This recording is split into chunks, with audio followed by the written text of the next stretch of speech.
Baik, Assalamualaikum warahmatullahi wabarakatuh. Salam sejahtera untuk kita semua. Om Swastiastu, Namo Buddhaya, salam kebajikan.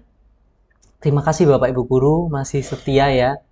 Tidak terasa kita sampai pada part atau sesi terakhir, sesi kelima dari kursus kita tentang pencegahan dan penanganan bullying di sekolah dengan pendekatan psikologi. Hari ini kita membahas pada pertemuan terakhir ini tentang mekanisme penanganan pada pelaku bullying.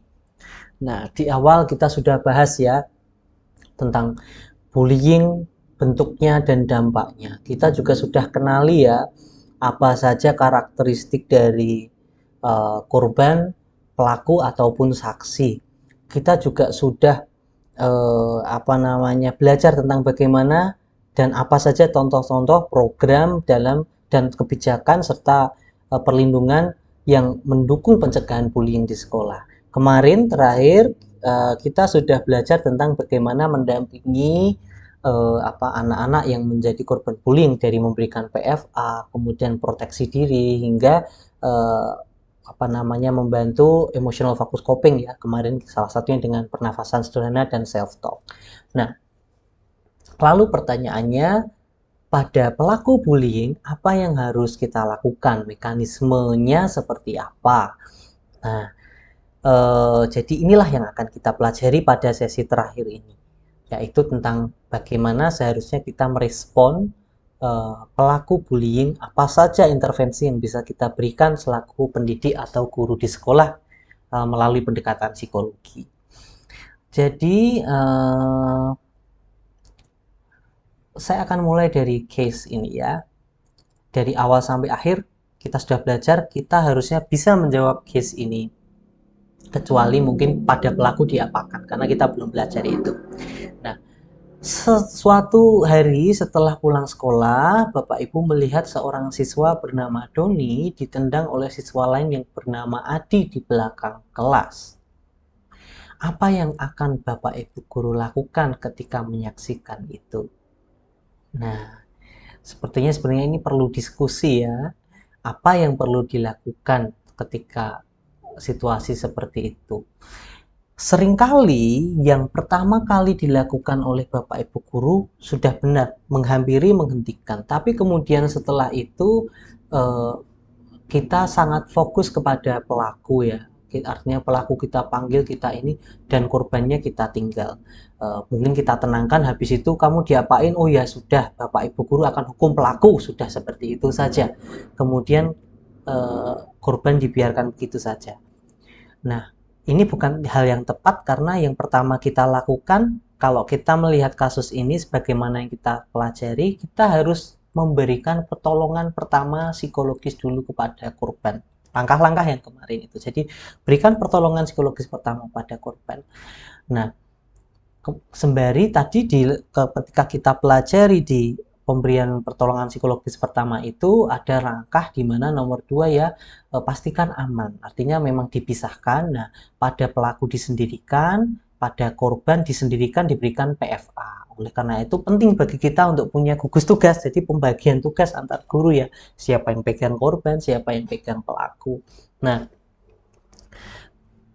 jadi berikan pertolongan psikologis pertama dulu pada korban, baru kita mulai berpikir bagaimana atau apa saja yang bisa kita lakukan dalam membina pelaku. Seperti itu. Nah, yang tepat ya. Nah, sembari kita lakukan juga berbagai hal tadi kemarin yang memanfaatkan peran saksi ya, membuat body system, konselor teman sebaya, membuat pendidikan anti bullying di kelas dan lain sebagainya. Itu sebagai pendukung sehingga sistem sosial di sekolah berjalan, akhirnya tindakan-tindakan seperti ini bisa kita kurangi atau bisa kita cegah. Nah, sebelum kita bahas lebih banyak, sekarang kan tadi ya kita terkait dengan apa yang dilakukan kepada korban dan apa yang kita lakukan dalam menyusun program sudah. Sebelum kita membahas bagaimana anak menjadi pembuli dan bagaimana ini kita berikan apa saja tindakannya, intervensinya, kita perlu memahami dinamika kenapa sih seorang anak atau peserta didik itu bisa menjadi pembuli? Ini mungkin kalimat yang lebih tepat sih, apa yang sebenarnya dicari sehingga anak itu menjadi pembuli? Apa para yang anak-anak yang membuli itu yang mereka cari? Nah, ini adalah beberapa hal yang biasanya berdasarkan pendampingan kami ketika memberikan konseling kepada pelaku itu seringkali muncul. Anak yang membuli atau pelaku bully biasanya melakukan itu untuk dia merasa lebih baik dari orang lain, lebih keren, lebih cool, lebih sangar ya, lebih hebat begitu. Jadi ketika membuli mereka dapat kompensasi rasa lebih daripada anak-anak yang lain, lebih kuasa dan sebagainya untuk mendapatkan perasaan itu. Ada juga anak yang membuli agar bisa bisa menjadi pengganti atau kompensasi dari rasa intimidasi yang dialami di rumah. Mungkin anak menyaksikan atau mengalami tindak kekerasan rumah tangga di rumah, atau mendapatkan pola asuh yang sangat keras dari orang tua misalkan ya, sehingga emosinya itu dilampiaskan kepada temannya sehingga terjadilah tindak bullying. Nah, beberapa anak juga mengatakan atau menyampaikan bahwa dengan membuli itu mereka merasa diterima di geng mereka. Jadi merasa diterima oleh teman-teman sebayanya. Nah, ada juga tadi yang kalau kita lihat saksi ya, yang assistance ya, seksi assistance itu karena mereka melihat dan mendukung, lama-lama juga ingin mencoba membuli, akhirnya melakukannya dan meniru. Dari mereka awalnya jadi saksi yang assistance atau mungkin saksi yang ini ya, yang reinforcer ya, yang hanya senyum ketika membuli karena melihat wah sepertinya membuli itu seru gitu. Akhirnya mereka ikut-ikutan melakukan, jadi meniru. Kemudian anak merasa cemburu pada orang lain, pada anak yang dibully misalkan. Ini juga bisa memicu terjadinya bullying. Kemudian ada juga karena anak merasa bahwa itu adalah cara yang terbaik untuk orang lain tidak menyakitinya atau menggertaknya. Jadi dengan menjadi dibully dia merasa aku ini cukup kuat sehingga aku tidak akan diberikan perilaku negatif oleh orang-orang yang lain. Seperti itu. Nah, ini dinamika anak menjadi pembuli. Kita hendaknya tahu kenapa mereka kok seperti itu, tega membuli temannya, karena mereka mendapat kompensasi dari apa yang dialami di rumah. Mereka mungkin merasa ada validasi ya, ada validasi bahwa mereka kuat, mereka bisa. Kadang-kadang juga yang menjadi pembuli karena akademiknya kurang, mereka merasa lebih dengan mereka berkuasa di atas teman-temannya menjadi pembuli. Nah, ini dinamika yang terjadi. Nah, lalu apa yang perlu kita lakukan kepada pelaku? Nah, pada pelaku bullying memang hendaknya diberikan beberapa penanganan. Yang jelas yang selama ini sudah berjalan adalah diberikan sanksi, gitu ya Bapak Ibu. Nah, sanksi di sini saya masih menemukan beberapa sekolah memberikan sanksi berupa fisik yang tidak berhubungan langsung atau memiliki konsekuensi logis terhadap perilaku bullying. Misal, anak ini membuli, kemudian disuruh lari keliling lapangan 10 kali. Nah, ini memang itu membuat anak capek ya, tapi pada beberapa kasus hal ini tidak cukup efektif. Kenapa? Kalau kita lihat dinamika tadi, anak ini merasa lebih baik di orang lain, mengalami intimidasi, jadi dia punya hambatan dalam pengendalian emosi dan sebagainya. Kalau kita lihat karakternya, anaknya pendam dan sebagainya, sebenarnya yang dialami anak sebagai pelaku adalah dia tidak punya cara lain selain membuli untuk melampiaskan apapun permasalahan yang dia alami. Nah, sehingga harusnya konsekuensi dari suatu hukuman itu memiliki konsekuensi logis dari yang perilaku bulinya. Jadi tidak, kalau lari keliling lapangan atau kemudian harus berdiri di strap lama itu tidak ada hubungannya dengan perilaku dia membuli. Yang ada adalah anak semakin paham bahwa dengan kekuatan posisi yang lebih tinggi orang bisa melakukan apapun. Guru karena posisinya lebih tinggi bisa menyuruh saya ini. bisa melakukan saya ingin. Pada akhirnya rantai tadi ya, relasi antara yang kuat ke yang lemah, harus melindungi, tidak menekan, itu tidak dipahami, semakin tidak dipahami oleh anak sebagai pelaku. Nah, oleh karena itu yang perlu diberikan sebenarnya selain sanksi, kalaupun sanksi itu berikan yang ini, yang hubungannya dengan apa namanya, hubungan logis dengan bagaimana berbuat baik kepada orang lain. Misalkan sanksinya adalah dalam seminggu ini Bapak Ibu tugaskan kamu membuat 10 kebaikan di kelasmu. Itu harus tercatat jelas, harus ini dan harus disampaikan. Apa saja? Coba di list apa saja. Nah, 10 hal itu. Nah, kemudian itu harus dilakukan oleh pelaku karena dia punya muatan di mana ketika dia menyakiti orang lain, dia harus memperbaiki dengan berbuat baik kepada orang lain. Nah, kita berikan ketegasan untuk dia melakukan hal-hal itu. Nah, itu sifatnya rehabilitatif terhadap tadi kemampuannya. Karena yang anak ini punya lack of manajemen ya, anger management dan lain sebagainya, manajemen dalam mengatur kemarahan, emosi, perilaku dan sebagainya. Maka kita berikan hukuman-hukuman yang demikian.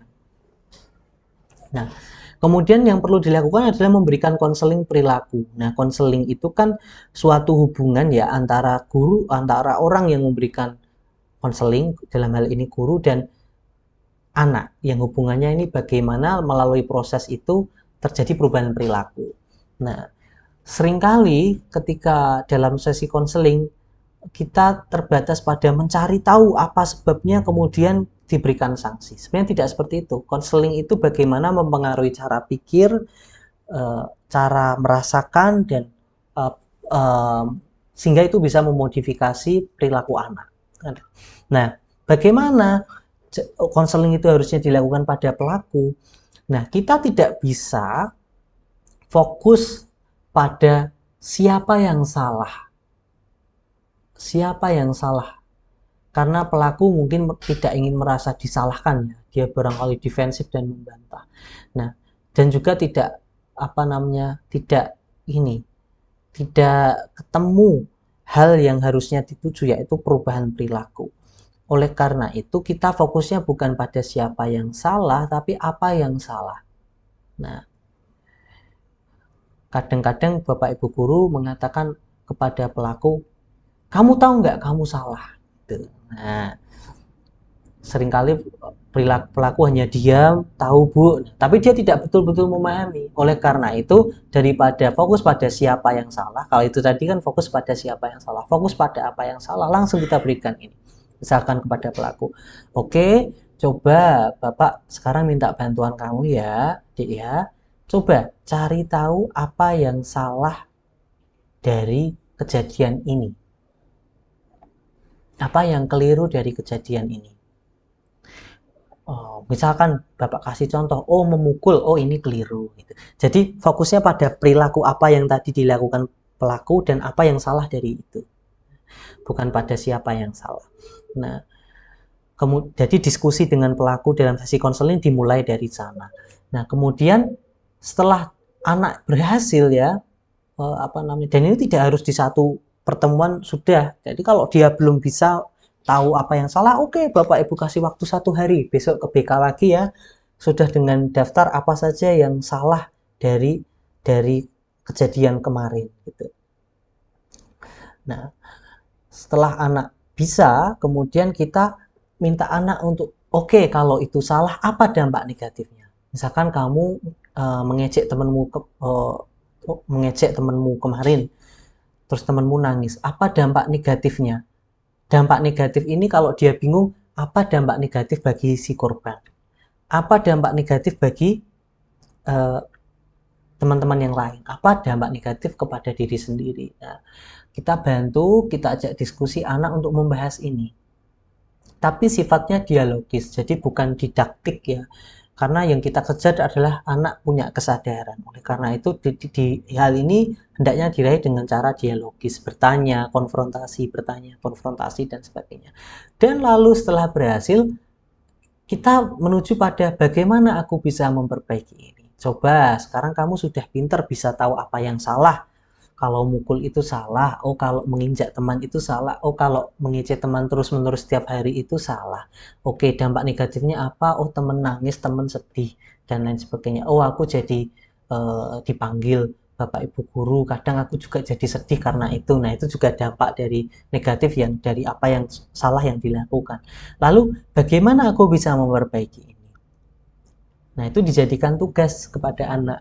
Yuk cari tahu 5 hal apa saja yang bisa kamu lakukan untuk memperbaiki, bukan memperbaiki diri dalam artian kepribadiannya ya, karena anak akan susah karena itu konsep-konsep abstrak, tapi bagaimana aku bisa memperbaiki perilaku ini.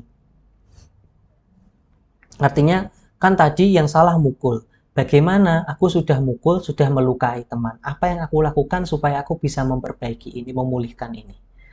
Nah, kadang-kadang dari sana muncul kata maaf, aku harus minta maaf dan sebagainya. Nah, inilah yang perubahan perilaku inilah yang diharapkan. Jadi pada pelaku memang lebih baik pendekatannya tidak didaktif. Ayo kamu minta maaf. Ayo kamu ini salah. Tetapi diajak dialogi sehingga dia punya kesadaran dan dikata, oh ya aku harus minta maaf. Oh ini salah. Itu keluar dari dirinya dengan kesadaran. Nah, itu bisa diraih melalui sesi-sesi konseling seperti itu. Kemudian pemberian konsekuensi yang terukur, edukatif dan rehabilitatif. Ini yang tadi saya sampaikan terkait sanksi ya. Nah, bagaimana memberikan konsekuensi yang terukur, edukatif dan rehabilitatif. Kalau anak bully terus disuruh push up 50 kali, apakah terukur? Ya, apakah edukatif? Apakah rehabilitatif? Edukatif ini apa? Maksudnya konsekuensi yang membuat dia belajar sesuatu. Nah, misalkan, oke, kamu anaknya ternyata suka marah ya. Kalau marah bisa ditahan nggak? Susah Pak nahannya. Oke, coba yuk cari di internet cara-cara biar tidak mudah marah apa. Nanti kita bahas bersama sama Pak Guru. Nah, misalkan seperti itu. Jadi edukatif ini bisa juga masalah pelajaran atau juga non akademik terkait karakter dan sebagainya. Nah, rehabilitatif ini konsekuensi yang sifatnya rehabilitatif ini artinya konsekuensi yang apa namanya sifatnya adalah bagaimana anak bisa berubah perilakunya dalam kondisi atau waktu tertentu. Misalkan diberikan konsekuensi harus selama dua apa namanya 2 minggu atau 1 minggu sekali bertemu guru BK untuk update apa saja yang sudah kamu lakukan untuk tadi ya memperbaiki apa saja. Nah ini adalah apa namanya konsekuensi rehabilitatif. Nah, kemudian bisa juga melatih anak keterampilan dalam mengelola emosi amarah atau agresi atau anger management ya. Jadi kan kadang pola yang terjadi pada anak-anak sebagai pelaku bullying, mereka susah sekali mengendalikan emosi. Kalau sudah emosi, seperti senggol bacok ya, tersulut langsung action, tersulut langsung action. Nah, anak bisa dilatih. Mungkin ini sebenarnya kalau dibahas bisa satu materi, satu kursus sendiri ya, bagaimana cara melatih anak mengelola emosi. Nah, mungkin caranya adalah melatihkan strategi-strategi menahan emosi. Selama ini kalau emosi langsung tersampaikan, nah coba latih. Kalau emosi lakukan ini. Ambil kertas, remas-remas kertasnya ya. Kemudian kamu pergi keluar, dibantingkan ke lantai. Daripada kamu mukul temanmu, lebih baik seperti itu. Nah, misalkan seperti itu. Jadi langkah-langkah yang bisa anak lakukan untuk mengelola amarahnya. Karena tadi emosi itu seperti balon harus dikeluarkan tapi dengan cara yang sehat. Kalau tidak dikeluarkan meledak seperti itu. Nah, cara-cara keterampilan itulah yang penting. Nah, atau biasanya juga, oh kalau kamu misalkan sudah emosi daripada kamu nyakiti temenmu nanti dipanggil ke BK lagi, ke kamar mandi aja cuci muka. Nah, misalkan seperti itu. Ada hal-hal yang bisa dilakukan anak sebagai pengalihan-pengalihan dari perasaan emosi yang dirasakan. Nah, termasuk juga kalau Bapak Ibu punya kedekatan dengan anak, termasuk punya kedekatan personal dengan pelaku, Bapak Ibu guru nyaman, pelaku nyaman dengan Bapak Ibu guru, kemudian punya akses dia bisa bercerita tentang kondisi rumahnya, mungkin dia mengalami apa namanya hal-hal tertentu di rumah, kekerasan dan lain sebagainya diceritakan ke Bapak Ibu guru, lalu Bapak Ibu guru memberikan hal-hal yang pelaku ini tidak dapat di rumah. pada beberapa pelaku bullying banyak sekali kami temukan itu anak itu di rumah memang komunikasi jarang dengan orang tua, adanya pokoknya bertengkar begitu. Nah, jadi pertanyaan sesimpel sudah makan belum? Hari ini bagaimana perasaannya? Itu adalah hal-hal yang anak tidak dapatkan di rumah. Nah, ketika Bapak Ibu guru bisa mengakses sisi sensitif itu dari pelaku, tentu akan lebih mudah untuk transfer nilai, melatihkan seluruh kemampuan tentang pengendalian amarah, tentang jangan membuli dan lain sebagainya itu. Dan yang di yang dibangun dari penanganan-penanganan yang sifatnya dialogis seperti ini adalah kesadaran dan juga empati. Karena kalau kita pelajari karakteristik pelaku kemarin ya, biasanya kurang bisa memahami konsekuensi atau kurang berkesadaran dalam konsekuensi apa yang dia lakukan dampaknya kepada orang lain dan kurang bisa menghubungkannya dengan rasa empati. Oleh karena itu ini penting ya penanganan-penanganan yang sifatnya demikian.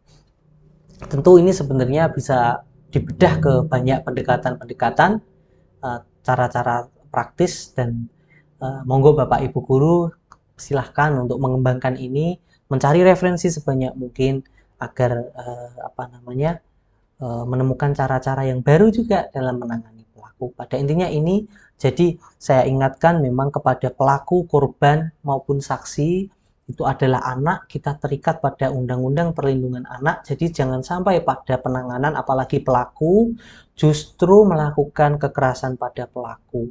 Nah, ini tidak menyembuhkan pelaku. Pelaku justru, anak sebagai pelaku justru semakin terpapar dengan tindak kekerasan. Nah, dan ini tidak menyembuhkan perilakunya yang melakukan tindak kekerasan. Kita sebagai orang dewasa, guru di sekolah harus mencontohkan bagaimana pengendalian diri itu. Nah, jadi kita tegas tapi tidak penuh amarah ketika menangani pelaku. Artinya tetap tenang dengan ketegasan seperti itu. Tapi tenang. Tenang yang dimaksud dengan ketegasan itu seperti apa? Nada kita bisa tetap datar, tidak meninggi, tetapi kita sesuai dengan porsinya. Ayo berikan 10 hal, Bapak Ibu, Bapak kasih waktu, coba cari 10 hal positif yang bisa kamu lakukan. Besok dikumpulkan ya, jam 9. Jangan telat, kalau telat ada konsekuensinya. Ya, siap? Bisa? Tos? Nah, oke ya. Nah, seperti itu. Dengan seperti itu, anak menangkap bahwa kita punya ketegasan. Seperti itu. Ya, jadi hal-hal inilah yang perlu kita lakukan. Nah, lalu apa yang Anda lakukan jika bullying terjadi di depan mata? Nah, ini poin-poin kalau saya rangkai dari awal hingga akhir pertemuan kita, yang penting untuk dilakukan adalah fokus awal pada pemberian pertolongan pertama pada korban PFA, kemudian memastikan korban merasa aman dan stabil. Baru kemudian kita bisa tanya-tanya korban dan pelakunya, kronologinya gimana, fakta kejadiannya seperti apa. Kemudian komunikasikan secara konstruktif dengan orang tua korban dan pelaku. Nah, ini yang seringkali luput ya. Bapak Ibu guru, saya pernah ada kasus di mana akhirnya terjadi konflik dengan orang tua dan sekolah karena ada satu anak yang menjadi korban bullying. Kemudian anaknya ini dipisahkan dari pelaku, kemudian tidak diberikan apa-apa, tidak diberikan pertolongan pertama tadi ya, tapi pelaku langsung dipanggil, dihukum, tapi anaknya kesakitan dan dia pulang sendiri ke rumah, lalu mengadu kepada orang tuanya. Nah, orang tua tidak terima, kenapa anak saya dibully, tidak lapor kepada saya, anak saya yang cerita kepada saya. Nah, hal inilah kita perlu komunikatif dan berhati-hati dalam komunikasi dengan orang tua, agar komunikasi konstruktif ya, bisa saling mendukung ya, kepada orang tua dan pada akhirnya bisa memberikan manfaat kepada anak-anak yang memang menjadi korban ataupun pelaku. Nah, penyelesaian masalah secara mediasi, nah ini juga yang menjadi ini. Mediasi yang di sini yang kami maksudkan bukanlah mediasi antara pelaku dan korban ditemukan di satu ruangan. Itu hanya bisa terjadi dan boleh dilakukan secara prosedur ketika memang korban setuju dan korban ini sudah berdaya. Artinya dia sudah bukan lagi korban yang pasif atau bukan lagi korban yang proaktif ya. Artinya dia sudah berdaya, sudah ini berani, karena bagaimana bisa kita mendapatkan suara korban ketika korban ditemukan di situasi dia bersama orang dewasa, guru, dan ada pelaku di situ. Nah, justru semua mata tertuju pada korban. Akhirnya korban semakin tidak mau terbuka menarik diri. Apalagi pelaku mungkin juga apa ya namanya biasanya lebih komunikatif, lebih ini dibandingkan korbannya. Nah, seringkali kita jadi timpang di sana. Oleh karena itu, penyelesaian masalah melalui mediasi ini pada kasus-kasus tertentu adalah dengan orang tua. Jadi orang tua dengan orang tua. Nah, yang difasilitasi oleh pihak sekolah. Nah, seperti itu. Tapi bukan berarti hanya dilakukan mediasi saja loh ya, tetapi korban juga harus diberikan pendampingan, pelaku diberikan tadi pendampingan, dan juga kalau masalahnya berlanjut kita bisa selesaikan melalui proses mediasi. Nah, ini bagaimana cara melakukannya? Bapak Ibu bisa saksikan di Permendikbud nomor 82 tahun 2015 itu juga ada pedoman teknisnya tentang pencegahan dan penanggulangan. Bapak Ibu bisa download di internet secara bebas. Di sana ada contoh nyata sampai form-formnya ada, form mediasi, daftar hadir dan lain sebagainya dalam mediasi itu seperti apa saja yang perlu dicatat dan lain sebagainya ada di sana ya. Nah, yang perlu saya garis bawahi adalah pada kasus berat yang menimbulkan cedera fisik atau psikis yang signifikan, trauma mendalam, serta dampak besar lainnya, wajib berkonsultasi dengan Dinas Pendidikan serta melibatkan stakeholder terkait ya. Dinas Pendidikan, UPT DPPA, unit layanan psikologis jika ada, dan lain sebagainya. Kasus berat itu bagaimana? Ketika menimbulkan dampak yang sangat signifikan secara fisik atau psikis korbannya. Kalau secara fisik jelas ya, mungkin ada cedera parah, patah tulang misalkan ya, atau cedera fisik yang parah, itu kan sangat merugikan korban ya. Dan kemudian setelah dilakukan komunikasi dengan orang tua, sepertinya ini resiko ya jika hanya ditangani oleh sekolah. Maka wajib berkonsultasi dengan Dinas Pendidikan.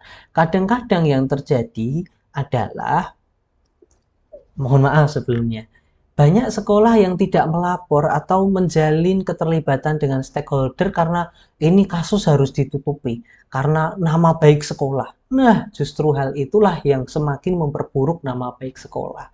Karena tentu Dinas Pendidikan di tempat Anda berada, pemerintah daerah pasti akan, kalau itu terblow up, akan melihat bahwa sekolah memang tidak kredibel, tidak transparan, dan tidak kompeten dalam memberikan layanan pendidikan, utamanya dalam pencegahan dan penanganan tindak kekerasan.